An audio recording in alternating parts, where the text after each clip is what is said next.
လူငယ်ဘဝအဲ့ဒီစကလုံးကိုကြားတဲ့အခါဘလို့ခံစားရလဲပူလောင်နေတဲ့အိမ်မက်တွေပင်ပန်းနေတဲ့စိတ်တွေတခါတလေမျောလင်းချက်နဲ့အတူအနာစာတွေလည်းပါဝင်နေတတ်ပါတယ်မင်္ဂလာပါ J7 မြန်မာ YouTube Channel ကနေပြန်လည်ကြိုဆိုလိုက်ပါတယ်ဒီနေ့မှာတော့မီးလို့ပူလောင်နေတဲ့လူငယ်ဘဝအကြောင်းကိုကြောပြပေးသွားပါမယ်ဘလို့ပူလောင်မှုကတန်ဖိုးရှိတယ်လဲ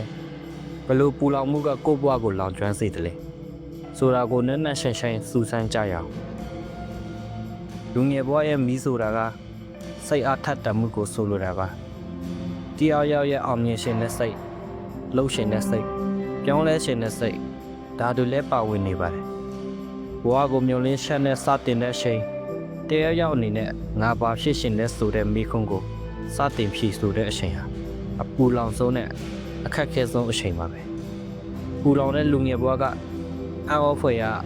တွေအများကြီးကိုဖန်တီးပေးတတ်ပါတယ်အဲ့ဒီစိတ်ဟာတားမြစ်မှုတွေကိုတစားခံပြီး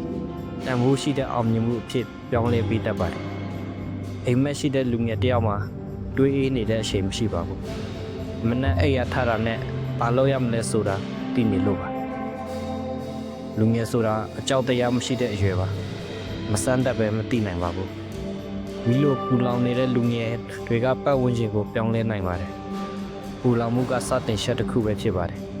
ဒါပေမဲ့မထိန်နိုင်တဲ့မီးကလောင်ကျွမ်းမှုကိုဖြစ်စေတတ်ပါတယ်လူငယ်တွေတစ်ခါတလေစိတ်လှုပ်ရှားလုံးတာကြောင့်အမှန်တကယ်ဖြစ်ရှင်တာကိုမသိတော့ပဲရောင်ဝါတော့တတ်ကြပါတယ်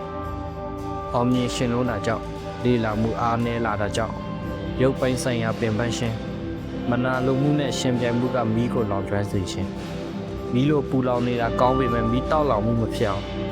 ထိန်းနိုင်ဖို့တဘောတရားလိုပါတယ်မြန်နဲ့ပူလောင်မှုကိုထိန်းညှိနိုင်တဲ့သူကအောင်မြင်သူဖြစ်လာတတ်ပါတယ်မီးလို့ပူလောင်စေတဲ့အကြောင်းရင်းကိုသိအောင်လုပ်ပါအလုံးလုံးရှင်တာလားတက်တည်ပြရှင်တာလားဒါမှမဟုတ်အခြားသူတက်ကောင်းရှင်တာလားအရင်ဆုံးသိအောင်လုပ်ပါလင်းမြန်မှုမဟုတ်ပဲတည်ကြည်မှုကိုရွေးပါမီးလောင်နေသူတယောက်အနေနဲ့အကြံကောင်းရှိတဲ့လူနဲ့ဆွေးနွေးဖို့လိုပါတယ်မီးလို့ပူလောင်စေတဲ့ဘဝကတန်ဖိုးရှိပါတယ်အဲ့ဒီမီးကိုထိုင်းနိုင်တဲ့သူမှတကယ်ရှင်တန်နိုင်ပါတယ်ဗီဒီယိုလေးကိုအဆုံးထိနားဆင်ပေးတဲ့အတွက်အားလုံးကိုကျေးဇူးတင်ပါတယ်နောက်ဗီဒီယိုလေးမှာပြန်လည်လာရောက်နားဆင်ပေးဖို့မျှော်လင့်ပါတယ်